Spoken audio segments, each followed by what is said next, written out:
जय संविधान, जय जोहार, जय भीम, जय मंडल। साथियों, मैं डॉक्टर गजेंद्र सिंह हीरा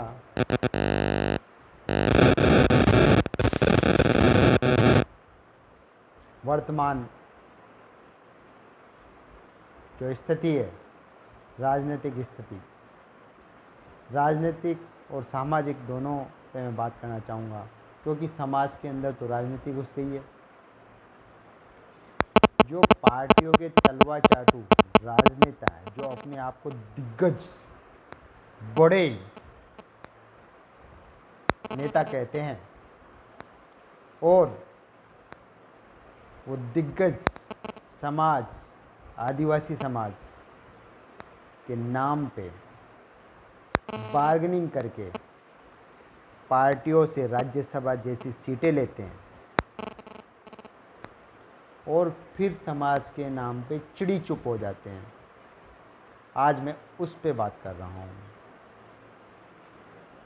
पहले भी मैं एक बार बात कर चुका हूँ, और उसमें अर्ध पके कुछ फल, अर्ध पके आम, अंधभक्ति से ग्रसित कुछ लोगों ने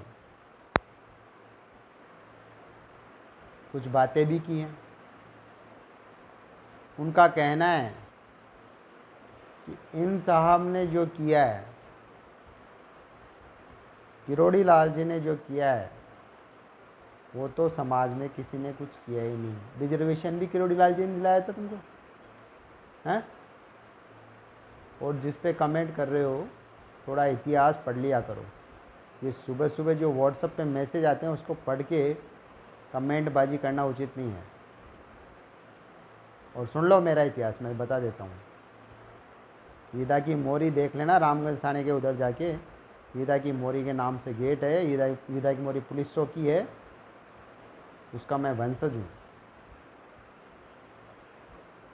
जिसके नाम से जयपुर में एक गेट है। ठीक है, और किसी का हो तो बता देना, इनका साहब का या किसी का हो तो बता देना। तो कुछ किया होगा तभी वो होगा उनके नाम से, तो उसका मैं वंशज हूँ, पहली बात। तो दूसरी बात, जो तुम रिजर्वेशन की मलाई चाट रहे हो ना, वो उसमें मेरे पुरखों का भी योगदान है। मेरे परदादा लक्ष्मी नारायण जी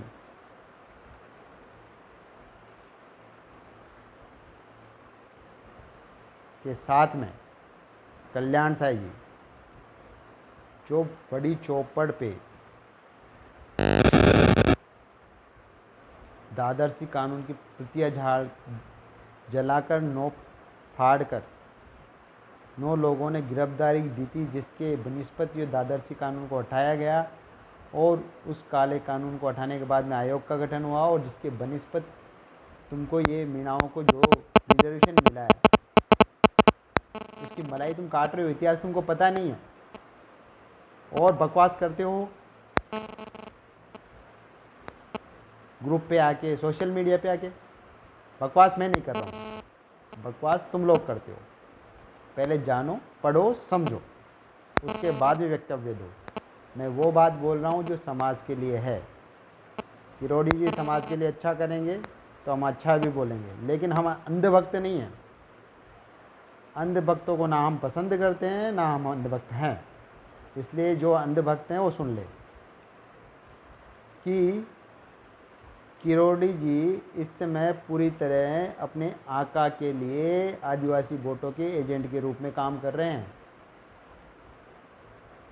शहीद टीकाराम मीणा, मीणा ही है ना, आदिवासी कम्युनिटी का ही है, तुम्हारे ही समाज का है ना। उसके ऊपर एक शब्द उनके मुंह से नहीं निकला, मुंह में दही जम गया। क्यों जम गया मुंह में दही भाई?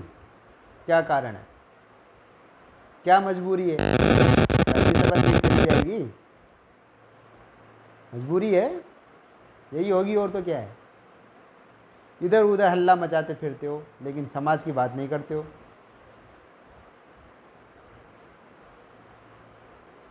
और फिर अगर इनके ऊपर कुछ ऐसा जो दिख रहा है वो बोल दो, तो नारंगी चिंटुओं को जो है मिर्ची लग जाती है। अता पता कुछ होता नहीं है, इन्होंने ही किया है सब कुछ, रिजर्वेशन भी इन्होंने दिलाया आपको, बातें करते हो यार। दूसरा, समाज समाज समाज के नाम पे करके चिल्ला चोट करने से कुछ नहीं होता। हाल ही में कुछ बड़े पटेलों ने यहाँ पे मीटिंग करी थी बस्ती में, वो कहाँ हैं? क्यों नहीं वो टीकाराम पे बोल रहे हैं? क्यों नहीं मणिपुर में ये आदिवासी जो महिलाएं आदिवासी के ऊपर अत्याचार हो रहे हैं उनके ऊपर वो बोल रहे हैं? क्योंकि इनकी, मैं बता देता हूँ, इन लोगों की नीति है बांटो और राज करो। जितना छोटा संकीर्ण एरिया छोटा कर देंगे, लोगों को बांट देंगे, उतना ही तो बांटो और राज करो की नीति सफल हो जाएगी। उसी नीति पे ये काम करते हैं बीजेपी और कांग्रेस। तो ये क्या करते हैं, ये बस इनका काम ये है कि लोगों को बरगलाओ, छोटे छोटे टुकड़ों में काटो और फिर उनके ऊपर उनको हरा दो, रूल करो उनके ऊपर। क्यों नहीं? क्योंकि अगर ये आदिवासी हैं, अगर ये आदिवासी कम्युनिटी से आते हैं तो आदिवासी कम्युनिटी की बात करो ना। आप समाज सुधार की बात कर रहे हो, जो समाज सुधार की बातें कर रहे हैं वो खुद दहेज रोकने की बातें करते हैं, खुद दहेज की गाड़ी में बैठ के आ रहे हैं। शर्म आनी चाहिए, ऐसी नोटंकी है। 50 साल से नोटंकी चली आ रही है, अब तक बंद हुई है? जो वो मीटिंग करते हैं वही सबसे ज़्यादा लेते हैं, वही सब कुछ, ये जो भी डेकोरेशन है, जो भी है, उन सब पे सबसे ज़्यादा खर्चा वही करते हैं। तो ये आप समाज को बरगलाना बंद करो। आज का युवा वर्ग, पढ़ा लिखा वर्ग सब कुछ समझता है, संविधान पढ़ता है वो। ये जो अर्ध ज्ञानी जो व्हाट्सअप पे ही सब कुछ नहीं है, व्हाट्सअप पे तो ऊपर से फॉरवर्डेड होता है, जो आपको बताया जाता है, जो आपको सिखाना होता है वो आप पढ़ रहे हो और वही बात आप बोल रहे हो। वास्तविक ज्ञान आपको पता है नहीं, किस पे ऊपर क्या कमेंट कर रहे हो, कुछ तोलना मोलना है नहीं।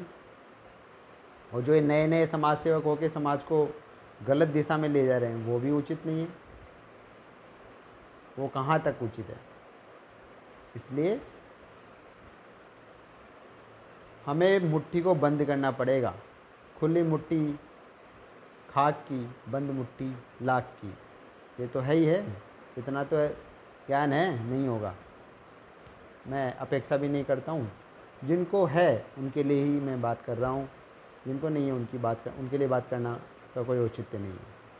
तो जब टीकाराम मीणा, बेसिकली मैं बता देता हूँ कि हमने माननीय प्रधानमंत्री को उसकी आर्थिक सहायता के लिए 1 करोड़ रुपए की आर्थिक सहायता और एक सरकारी नौकरी की मांग की है। अब कुछ चिंटुओं ने कहा कि साहब ये तो राजस्थान के थे, राजस्थान से मांगो। अरे चिंटुओं, वो केंद्र सरकार का कर्मचारी था, रेलवे का कर्मचारी था। रेलवे तुमको पता है ना केंद्र के अधीन आती है। और उस रेल के अंदर इतना बड़ा हादसा हो गया, रेल मंत्री को, किसी संतरी को, और यहाँ तक ये अशोक गहलोत के मुंह में भी दही जम गया इस बात पे कि उस हादसे पे कमेंट तक नहीं करना। कन्हैया की हत्या हो गई थी तो ये भाग भाग के गए थे लोग। तो यहाँ पे तो 4-4 लोगों की हत्या हो गई, यहाँ पे क्या समस्या हो गई? और मीणा कम्युनिटी के आदमी को मार दिया और तुम इस प्रकार शांत बैठे हुए हो अपनी राजनीतिक रोटी ऐसे सेकने के लिए। शर्म की बात है, डूब मरना चाहिए।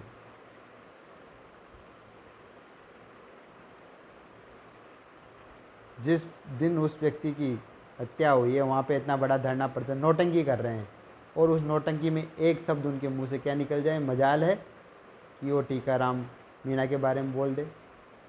तो चिंटुओं को मैं ये समझाना चाहता हूँ कि वो केंद्र सरकार के कर्मचारी थे, इसलिए जो उनको मुआवजा और जो उनकी नौकरी की मांग है वो केंद्र सरकार से करनी पड़ेगी। हमने राज्य सरकार से भी सहायता की मांग की है, परंतु जो आधिकारिक जो उत्तरदायित्व बनता है वो केंद्र सरकार का बनता है, क्योंकि जो वो रेल मिनिस्ट्री सीधी केंद्र के अधीन आती है, केंद्रीय रेल मंत्री के अधीन आती है। इसलिए प्रधानमंत्री को इस मांगों को लेकर जो है मांग पत्र हमने मुख्य सचिव राजस्थान के द्वारा भिजवाया है। अब हम अपेक्षा करते हैं कि किरोड़ी लाल जी भी इस मुद्दे पे कुछ बोलेंगे, परंतु अपेक्षा करना शायद अब मूर्खता जैसी बात होगी, क्योंकि इतना समय गुजर चुका है। अब बोल भी लेंगे तो उसका कोई औचित्य नहीं है ना। हो सकता है वो डैमेज कंट्रोल करने के लिए कुछ करें, परंतु वास्तविकता से लोग वाकिफ़ हो चुके हैं। ये वोट बैंक की जो राजनीति है वो हमारे समाज को गर्त में ले जा रही है। इसलिए आदिवासी समाज को, इस पर आदिवासी समाज ने तय किया है कि जो 9 अगस्त को आदिवासी दिवस है उसको शोक दिवस के रूप में मनाया जाएगा। उसमें जो मणिपुर की जो महिलाएं हैं, जो आदिवासी भाई बहनों के ऊपर अत्याचार हुए हैं, साथ ही साथ जो टीकाराम मीणा और जो 3 हमारे माइनॉरिटी के भाइयों के साथ में जो गलत हुआ, उनको मृत्यु दे दी गई एक आतंकी एजेंट के द्वारा, उसके विरोध में कोई सेलिब्रेशन, सांस्कृतिक कार्यक्रम, नाच गाना ना करके उनको श्रद्धांजलि देते हुए और केंद्र को, अंधी बहरी गूंगी सरकार को आईना दिखाते हुए उनसे जस्टिस, उनके लिए न्याय की मांग करें, ऐसा सभी आदिवासी संगठनों का आह्वान है।